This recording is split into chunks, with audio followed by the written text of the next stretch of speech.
Ang layo ng pick-up location ay 5.2 kilometer. Medyo malalayo yung mga pick-up natin, mga parts, mga nakukuha natin. Kasi Sabado ngayon medyo mahirap maghanap ng malapit na booking.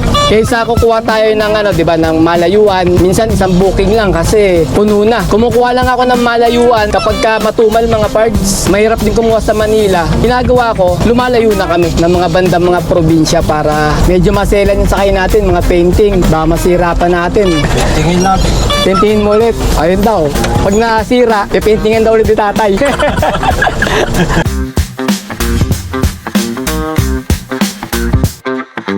Good day mga pards! Today is another booking day na naman tayo. May 17 ngayon, Saturday, 2025. Time check, 9:50 AM. First booking natin from North Fairview, going to Makati, sa halagang 900. Ang layo ng pickup location ay 4.7 km. 1,000 kg to. Papunta na kami sa may pickup location. Ilang piraso yan, te? Yung palampay na. Oo nga eh. 160. Lahat yan? 160? Dahil pala ka lang. Kasi naman yan, lagi kaming Nagbo-book nagbo-book. yan. Pang-apat na namin deliver kilo ba doon. yan? 8 kilos po. 8 kilos ang ganyan. Mga 1-2 yan. 1-2. Over over capacity. 1,000 lang kami. 1,000 naman po 1,000 ibibigay. Yung bayad sa 1,000. Iba 900 lang yun. Sobrahan ng ng 1,000. Ito pa pa, yung sakyan natin.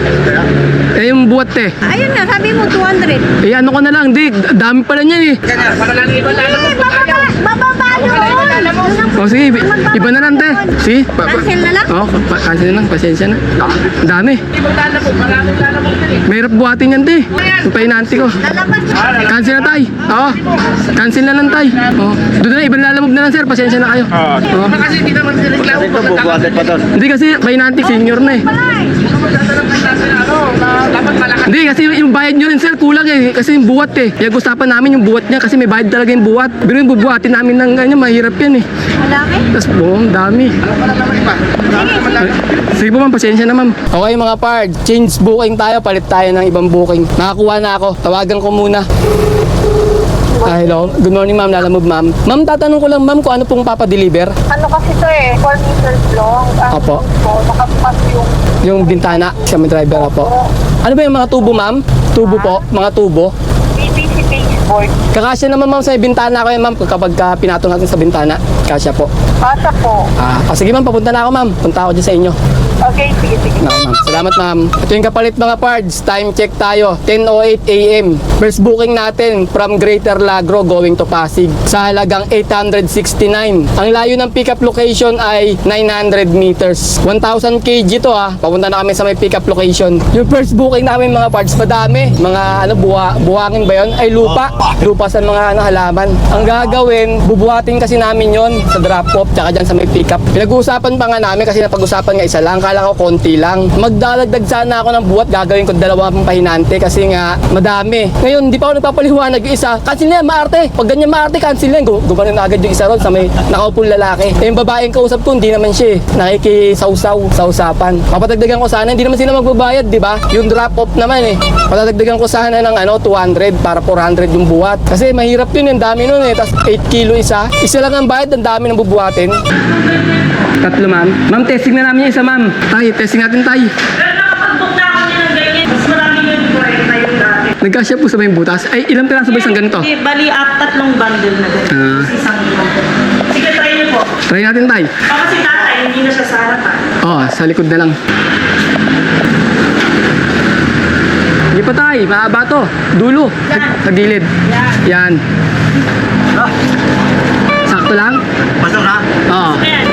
Pwede kayo magsabay, pero hanggang 5 lang. Hanggang 5 lang. Kasi may oras office. Tapos, tawagan mo na lang yung contact person na. Pag hindi mo siya matawagan, tawagan mo. Sige ma'am. Wala siya ng signal. Tama ma'am. PMTC warehouse. Ayun ang hanapin ko. Time check tayo. 10:40 AM. May nakuha na kami pang sabay mga pards. Pang double booking natin.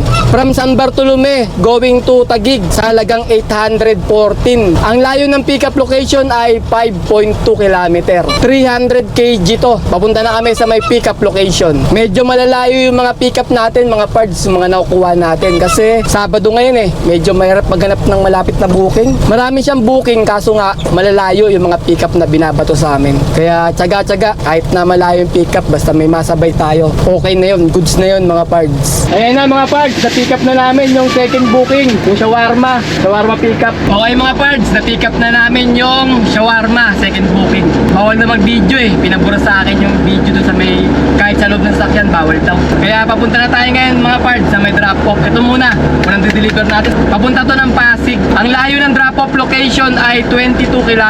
Alright, let's go!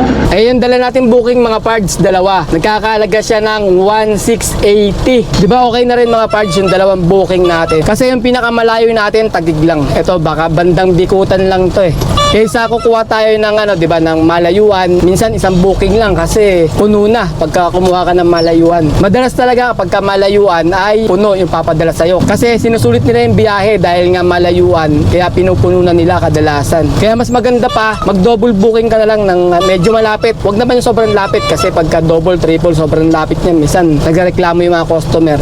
Sa amin yung mga saktong layo lang, hindi naman gaano malayo, hindi rin gaano malapit. Ako naman kasi, kumukuha lang ako ng malayuan kapag ka matumal mga pards. Mahirap din kumuha sa Manila. Ginagawa ko, lumalayo na kami ng mga bandang mga probinsya para kumukuha kami ng ibang diskarte kasi pagka dito sa Manila mahirap. Kailangan malayuan naman ng diskarte mo para kumita ka. Pero pagka alam mo ganitong dagsa, marami, katulad nito, tunog ng tunog, di ba, naririnig nyo pa. Pagka ganyan, ang diskarte nyo, malapitan na lang kayo tapos kumuha kayo ng mga double booking. Kung pwede tatlo, mapagsabay nyo, mas okay yun para mas maganda yung kita nyo. Pero yung dalawa, okay na eh. Okay na sa amin to eh. Yung dalawang booking na to. At least hindi siya hassle, hindi tayo mahirapan. Madali natin matatapos.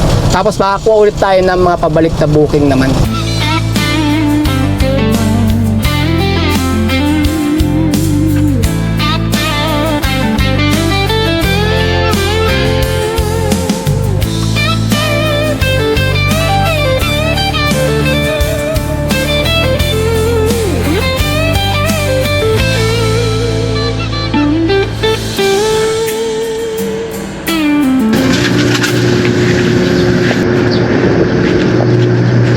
Drop off tayo mga pards, first booking.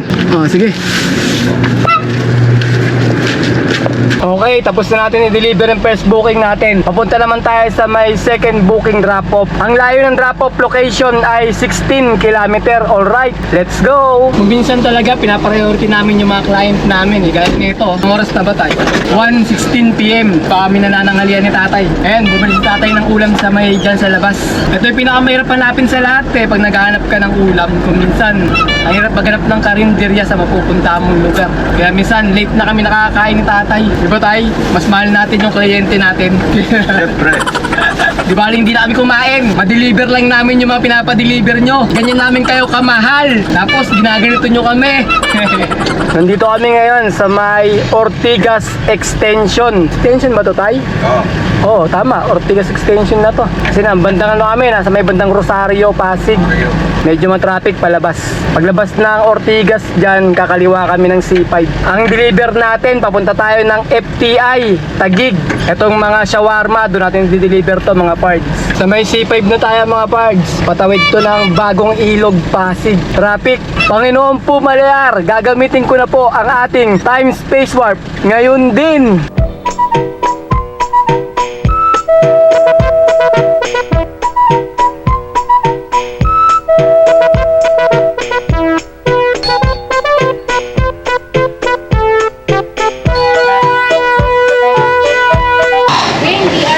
Ayun nga pala. Sige lang. Lagi natin nakakalimutan to mga pards eh. DR eh. Ma'am, 8:14 ba? yes ma'am, 8:14. Thank you ma'am.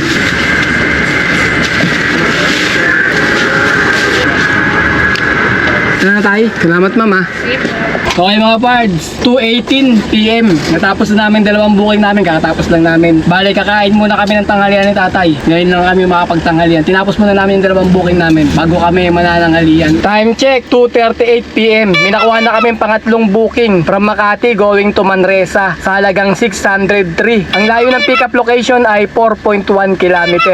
1,000 kg to. Papunta na kami sa may pickup location. Painting yan eh. Pabuhat. Ganyan na sir kasi mga painting up.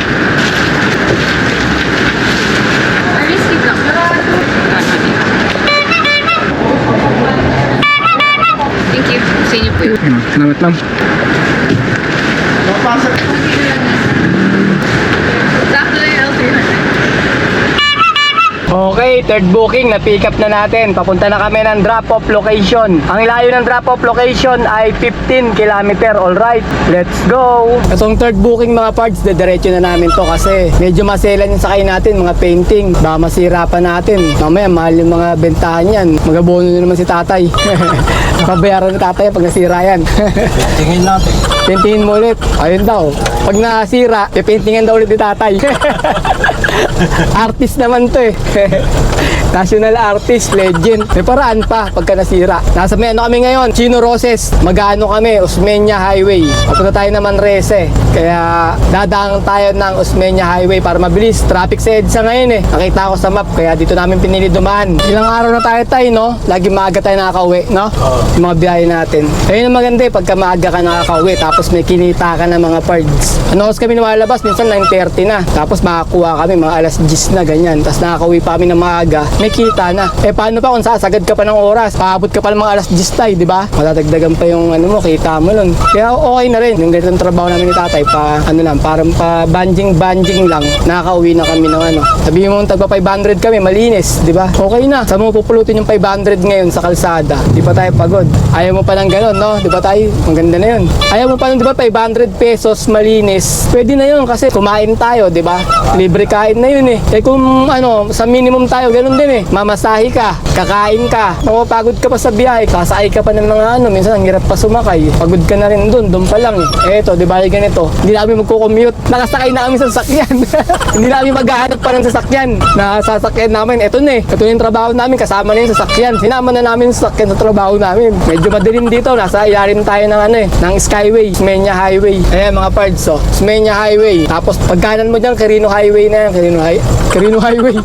Quirino Avenue. Grabe. Sa dami ko na nadaanan mga kalsada, nakakalimutan ko na yung mga pangalan. Kasi paulit-ulit na lang tayo araw-araw eh.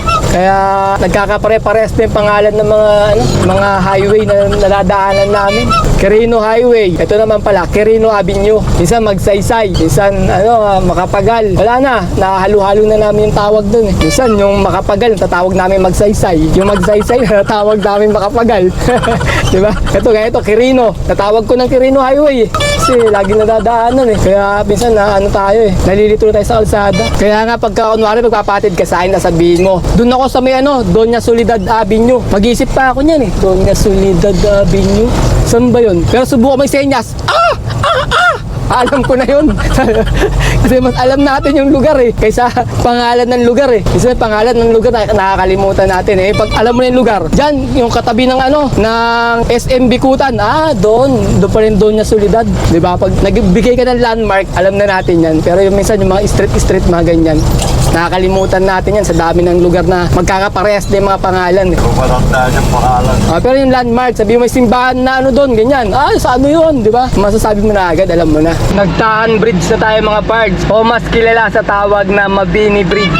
Doon sa kaliwa yung Malacanang, Malacanang Palace. Nasanay kasi ako natawagin tong Nagtahan Bridge. Ito naman talaga tawag dito tayo, di ba? Nagtahan Bridge. Kasi nasa lugar tayo ng Nagtahan eh. Kaya tawag talaga nila rito, Nagtahan Bridge. Pero pinangalan talaga dito, Mabini Bridge. Dalawang tulay ito eh, kambal. Pagbaba mo ng isang tulay, akyat ka na naman isang tulay. Ayan papuntang Espanya Boulevard, tsaka Quezon City. Ito yung pangalawang tulay. Madalas traffic dito, kami sa kabila. Pila-pila na rin yung mga sasakyan. Ayan. Sa ilalim nito, Magsaysay. Ayun pala yung Magsaysay Boulevard. Sa ilalim yan. Yung papuntang Santa Mesa, yung kanan na yan. Ganda rin dito eh. May kita may mga tanawin ng mga matataas na mga building. Sa Manila. Ito Manila rin to eh, sa kabila eh. Sampaloc, Manila. Dito mga pards, pagbaba nyo ng Nagtahan Bridge, tapos unang kanto na stoplight, Pahardo, susunod ito, Loyola. Sa Loyola na yan, pag di ka kakanan dyan, magkapopwesto rito mga pards. Kasi stoplight na yan, may nag-aabang dyan sa kabila niyan. Pagkakanan ka, dyan sa kanto ng Loyola, dito ka, sa right side. Pag hindi, wag ka dyan, dito ka lang sa gitna. Kasi pagka nandiyan ka sa gilid, dumiretso ka doon, pagtawid mo ng stoplight, hulihin ka. May nag-aabang doon na traffic enforcer. Dyan, madalas nadidiktima yung mga kalala move natin dito eh. Kasi dyan pumipwesto, tapos diretso pala sila doon. nauhuli sila. Ayan, lagi may traffic enforcer dito eh. Pero Sabado nga, tingnan natin. Ayan, ay tayo dyan. Puro ano lahat yan, kumakanan lahat yan. Hindi ka pa pwedeng hindi ka kakanan dyan pag dyan ka dumaan. Kasi huliin ka. Yung traffic enforcer dyan eh. Wala yung traffic enforcer. Pero lahat sila kumakanan. Kasi malay mo, minsan nagtatago lang yan dun. Sa may ano na yun, signboard, nakatago yun dun. Bulaga, gaganin sa'yo. Huwag ka po pesto dyan. Pero yung signage nila, no? Ayun, no? May diretso. Pwede kanan, pwede diretso. Pero nanguhuli pala sila, no? Ayun, no? Diretso. May signage yung kalsada. Kaya pala pwede mo rin pala ilaban, no? Pag huliin ka. Wala na yung mga nagbabantay dito eh. Mga ano, siguro ngayon pwede na. Kasi may sign nga yung ano eh. Wala nang tumatambay. Ayun, meron. Nakatambay, enforcer. Ayun, nahuli nga. Ayun, sabi ko sa inyo eh. Pagka dumiretso ka dyan, ayun, nahuli nga. Diba? Kasi nung araw, nung kapanahunan ni tatay, yung mga nanguhuli talaga, pulis. Walang mga traffic enforcer na yan. Walang ganun dati. Diba tayo, no? Puro pulis talaga. Kaya pagka sabing huli ka, wala kang magagawa. Kasi pulis yun, alam bang sumagot-sagot ka pa. Baka sampilungin ka nun. Sumasagot ka pa eh. Ngayon, hindi. Diba? Kaya sagot-sagot natin yung mga traffic enforcer ngayon eh. Kaya kailangan, galang pa rin natin yung mga yan kasi sila yung nagpapatupad ng batas, trapiko. Silang tayo, malaki yan. Sir, okay, thank you sir ah. Time check, 4:19 PM. Minakuha na tayong pang-apat na booking from Santa Mesa Heights going to Culyat sa halagang 591. Ang layo ng pickup location ay 900 meters. 1,000 kg to. Papunta na kami sa may pickup location. Napang ilaw, teka lang, konting ilaw, dilim.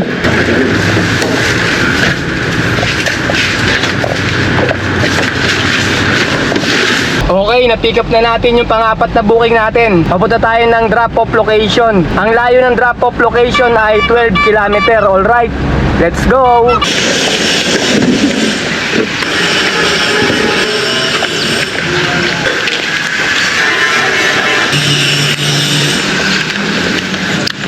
Okay mga pards, time check tayo. 5:30 PM. 5:30 na ng hapon. Kakatapos lang namin deliver yung pang-apat na booking namin. Malapit na kami sa bahay kaya uwi na kami ni tatay. Mag-income reveal tayo. Bali naka-apat na booking kami sa maghapon. At ang kinita namin ay 2,300. Pagkatapos nakakuha kami ng 100 na tip lang mga pards. Pagka inad natin magiging 2,400. Tapos magdi-diesel kami ng 600. Nasa kalahati ito yung diesel namin. Tapos nagbawas siya. Bali 1/4 na lang yung laman. Babalik namin sa kalahati ulit. Bali 600 yung diesel namin. Tapos bawasan natin ng 200 sa pangkain. Bali 800 yun. 2,400 minus 800 equals 1,600 mga pards. Ayun yung kinita namin ngayon na malinis ha. Naka 1,600 kami na malinis. Labas na rin yung pangkain namin, pan-diesel. Saka yung commission nila alam mo. Hanggang dito na lang mga pards. Kita-kita na lang ulit tayo sa mga susunod ko pa mga video.